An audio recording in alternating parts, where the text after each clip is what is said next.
ગુજરાતભરમાં નકલીની બોલબાલા વચ્ચે હવે ખોરાક અને ઔષધ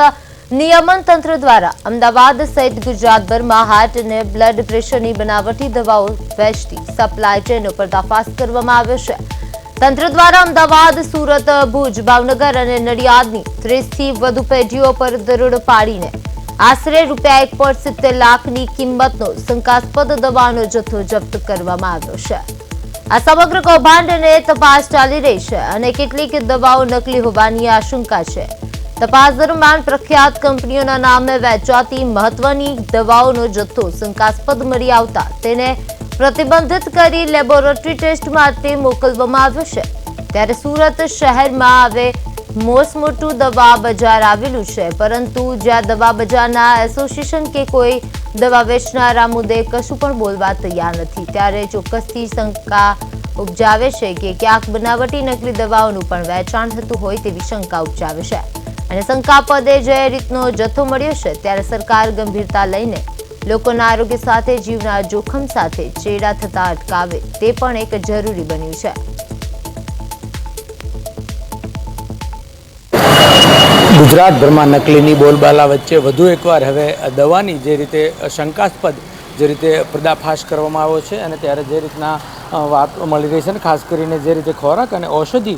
નિયમન તંત્ર એટલે કે FDCA તંત્ર દ્વારા અમદાવાદ સહિત ગુજરાતભરમાં જે હાર્ટ અને બ્લડ પ્રેશર બીપીની જે બનાવટી નકલી દવાઓ વેચતી સપ્લાય છે તેનો પર્દાફાશ કરવામાં આવ્યો છે અને તંત્ર દ્વારા અમદાવાદ હોય, સુરત હોય, ભુજ હોય, ભાવનગર અને નડિયાદ 30થી વધુ પેઢીઓ પર દરોડા પાડીને આશરે 1.70 લાખની કિંમતનો જે શંકાસ્પદ દવાનો જથ્થો છે તે જપ્ત કરવામાં આવ્યો છે। અને સમગ્ર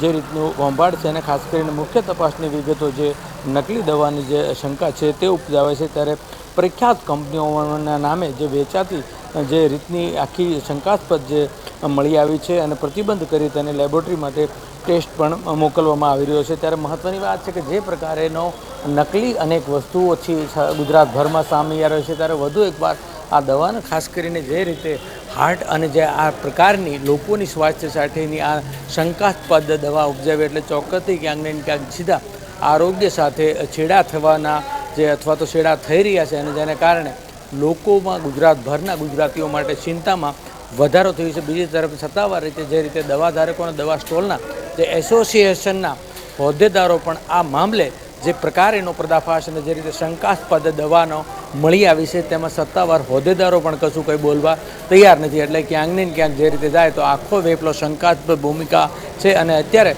જે રીતે દવા વિક્રેતાઓ સહિત કે એસોસિએશનો ખુલીને પણ નથી બોલી રહ્યા, એટલે ચોક્કસથી ક્યાંક ને ક્યાંક શંકાની સોય તે સતાવી રહી છે। ત્યારે જોવું રહ્યું કે આ નકલીની બોલબાલા વચ્ચે લોકોને ક્યારે અસલી મળશે અથવા તો લોકો જે ફક્ત પોતાનો શ્વાસ લઈ રહ્યા છે તે જ અસલી છે, કારણ કે અનેક વસ્તુઓ ડુપ્લિકેટ આવી રહી છે। ત્યારે વધુ એકવાર શંકાસ્પદની ભૂમિકાને લઈને આરોગ્ય સાથે સીધા છેડા થતા હોય તેવા દ્રશ્યો ગુજરાતભરમાં જોવા મળી રહ્યા છે। કેમેરામેન અજય કુમાર સાથે અરવિંદ રાઠોડ, પ્રદેશ 24 ગુજરાતી।